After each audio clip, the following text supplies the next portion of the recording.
Well, I've thought a lot recently about how we seem to be governed by myths and legends, and I would include religion in that.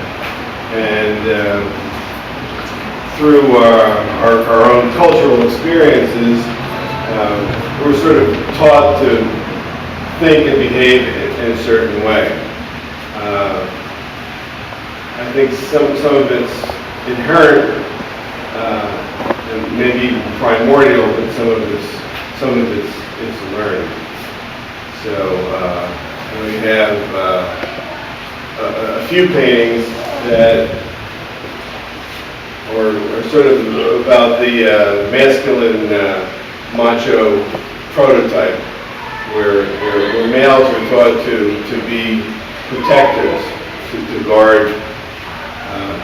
I actually used to have recurring dreams about that, and this one I used these two young guys who became obsessed with these guns that they had this summer, and they weren't shooting anything besides bottles really, but they loved handling the guns and doing this macho activity. With these guys here and one that's in the back room, I'm trying to capture a certain kind of machismo that is a product of certain kinds of subcultures. People feel that they have to posture in a certain way, dress a certain way, act a certain way, promote a certain way. Some of the interpretations are subtle, some are, I guess, more obvious.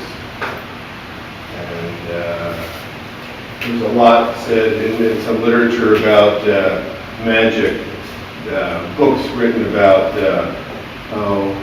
older cultures, as the Arthurian legends and those legends that precede that, and there's a lot said about magic during the time that preceded Camelot, and it's all myth. Women are gatherers traditionally, men are hunters.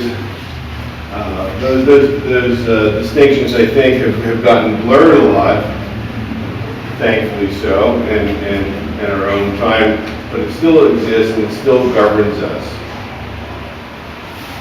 I don't know if you want to ask any questions or comment on that. That's sort of what I've been thinking about and trying to ponder these things through a series of works in the past year.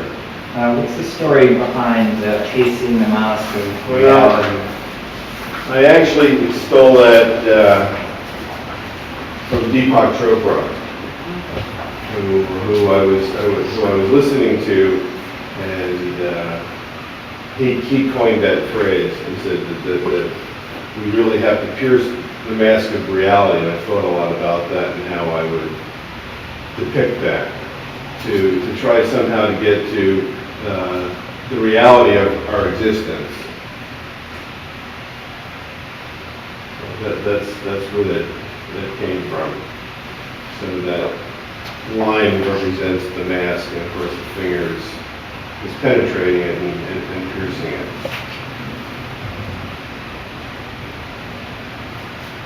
Yes? Is this her primal instinct? I think possibly, yeah, and more representative of other people. There's one complete figure, but partial figure, but to me it's a whole figure as well. But I also like, I enjoy painting that way, where it can kind of break out of the constrictions of a rational three-dimensional space. This was fun to paint because I could just move the paint around. I could still do a figure that was somewhat academic, but enjoy the physical painting of it. So where I've broken out a little bit more, I would say I enjoyed the process a little bit more. I used to paint more like that, and I'm hoping to move more to that direction right now.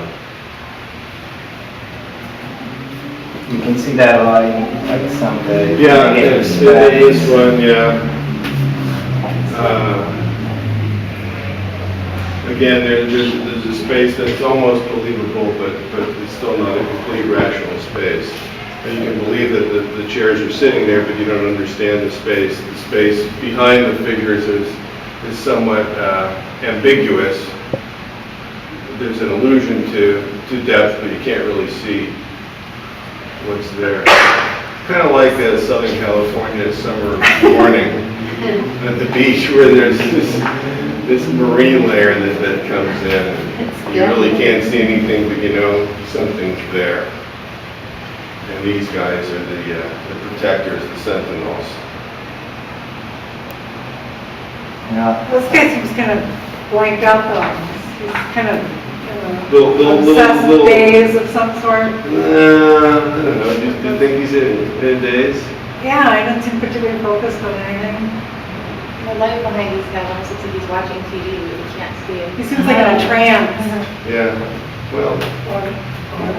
I didn't know if that was intended. No. Maybe it's just a byproduct. I mean, I know all of these people fairly well, or certainly spent some time with all of them. These guys are actually now related to my wife and I. They're grandsons. One biological and one who was just adopted recently as a 13-year-old. And these two guys just met each other recently, and they bonded through these activities of shooting guns and fishing and doing stuff like that. But they were perfect for this idea that I had for the painting, and I had them pose for me, and they were both very willing to do it. Kind of enthused about doing it. Love flipping the guns around in different positions and trying to make believe that I wasn't there. But you were painting them. Yeah. And could you tell me, you have a unique way of doing photo, just have like a still image that you paint from, you photograph? Oh, yeah, well, yeah, I was talking to you earlier about how I do photo sessions and shoot hundreds of images and then blow up the ones that I like, that I want to work from and have around, and so I have all these different references while I'm working. I didn't have a whole lot of shots with these guys, but for most of the other paintings, I did. On the ladder. Well, the last shoot we did, we were actually shooting simultaneously from three angles. My wife Margie, who's over there, who's a painter, was on one side with the camera. I was up on the ladder shooting a certain angle, and then a friend who's actually a photographer was shooting. So I was making the models move around in different positions so it would capture this information, so I would get 3 shots at once. I had an idea, I wanted to see it from 3 places simultaneously. I can't do that when I'm shooting by myself, so I have 2 other sets of really good eyes to do that. Maybe you could talk a little bit about these small portraits. Each of these guys has an interesting story to them. Yeah, well, this guy, name is Charles Rockwell. And Charles was a Holocaust survivor, a child survivor. When we were up in Maine,